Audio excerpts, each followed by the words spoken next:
saudara, kita berjumpa kembali di hari Kamis tanggal 28 Mei 2020 dengan tema Renungan Harian Mesbah Keluarga GBI Kristus Air Hidup, jangan memberontak saat dibentuk.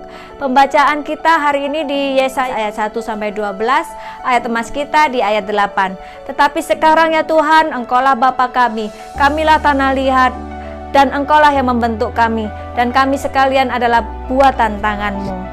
Hidup orang percaya digambarkan seperti tanah liat di tangan sang penjunan. Tuhan adalah sang penjunan. Untuk menjadi bejana yang berdaya guna dan bernilai, tanah liat harus mengalami proses pembentukan sedemikian rupa sampai menjadi lumat, lentur, dan lunak. Lalu mulailah tangan Tuhan bekerja, mengambil gumpalan tanah liat itu dan membentuknya sesuai kehendaknya.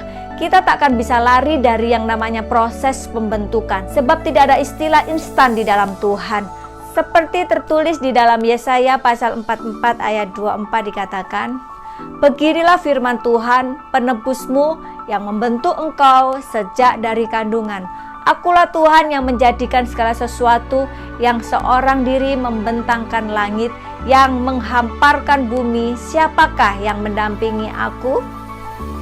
Saudara, pembentukan Tuhan memang sakit dan tak menyenangkan, seperti berada di padang gurun. Karena itulah banyak orang mengeluh, mengomel, dan memberontak. Karena terus memberontak kepada Tuhan, bangsa Israel harus berputar-putar selama 40 tahun di padang gurun sebelum mencapai tanah perjanjian.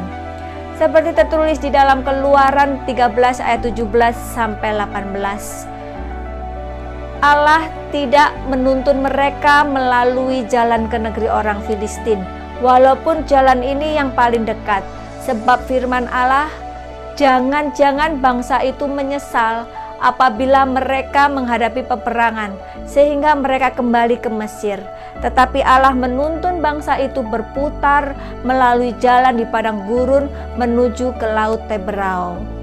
Saudara, Tuhan belum selesai berurusan dengan kita selama kita masih saja memberontak dan hidup menyimpang dari jalan kebenarannya.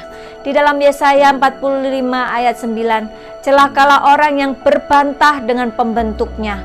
Dia tidak lain dari beling periuk saja. Adakah tanah liat berkata kepada pembentuknya, apakah yang kau buat atau yang telah dibuatnya? Engkau tidak punya tangan. Saudara yang terkasih, milikilah penyerahan diri kepada Tuhan saat diproses, sebab Tuhan tahu yang terbaik untuk kita.